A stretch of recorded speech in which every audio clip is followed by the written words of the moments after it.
मासिक धर्म के दौरान भगवद गीता पढ़ने पर कोई धार्मिक प्रतिबंध नहीं है। भागवत पुराण के अनुसार तो इसलिए होता है महिलाओं को मासिक धर्म। स्त्री को पाप का हिस्सा देने के फलस्वरूप उन्हें हर महीने मासिक धर्म होता है। इंद्र ने कहा कि महिलाएं पुरुषों से कई गुना ज्यादा काम का आनंद उठाएंगी। हमारे प्राचीन भारतीय भागवत पुराण में भी मासिक धर्म का उल्लेख मिलता है।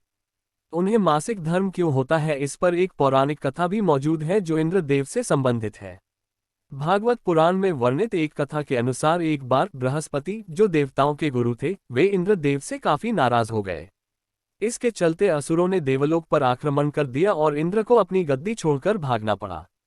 असुरों से खुद को बचाते हुए वे सृष्टि के रचनाकार भगवान ब्रह्मा के पास पहुंचे और उनसे मदद मांगने लगे।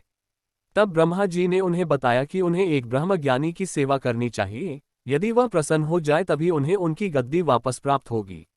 आज्ञानुसार इंद्रदेव एक ब्रह्मज्ञानी की सेवा में लग गए, लेकिन वे इस बात से अनजान थे कि उस ज्ञानी की माता एक असुर थी, इसलिए उसके मन में असुरों के लिए एक विशेष स्थान था। इंद्रदेव द्वारा अर्पित की गई सारी हवन की सामग्री जो देवताओं को चढ़ाई जाती है, वह ज्ञानी उसे असुरों को चढ़ा रहा था। इससे उनकी सारी सेवा भंग हो रही थी। जब इंद्रदेव को सब पता लगा तो वे बेहद क्रोधित हो गए और उन्होंने उस ब्रह्मज्ञानी की हत्या कर डाली। एक गुरु की हत्या करना घोर पाप था, जिस कारण उन पर ब्रह्म हत्या का पाप आ गया। ये पाप एक भयानक राक्षस के रूप में इंद्र का पीछा करने लगा। किसी तरह इंद्र ने खुद को एक फूल के अंदर छुपाया और 1,00,000 साल तक भगवान विष्णु की तपस्या की। तपस्या से प्रसन्न होकर भगवान विष्णु ने इंद्रदेव को बचा तो लिया, लेकिन उनके ऊपर लगे पाप की मुक्ति के लिए एक सुझाव दिया। इसके लिए इंद्र को पेड़, जल, भूमि और स्त्री को अपने पाप का थोड़ा थोड़ा अंश देना था। इंद्र के आग्रह पर सब राजी तो हो गए, लेकिन उन्होंने बदले में इंद्रदेव से उन्हें एक वरदान देने को कहा। सबसे पहले पेड़ ने उस पाप का 1/4 हिस्सा ले लिया, जिसके बदले में इंद्र ने उसे एक वरदान दिया। वरदान के अनुसार पेड़ चाहे तो स्वयं ही अपने आप को जीवित कर सकता है। इसके बाद जल को पाप का हिस्सा देने पर इंद्रदेव ने उसे अन्य वस्तुओं को पवित्र करने की शक्ति प्रदान की। यही कारण है कि हिंदू धर्म में आज भी जल को पवित्र मानते हुए पूजा पाठ में इस्तेमाल किया जाता है। तीसरा पाप इंद्रदेव ने भूमि को दिया। इसके वरदान स्वरूप उन्होंने भूमि से कहा कि उस पर आई कोई भी चोट हमेशा भर जाएगी।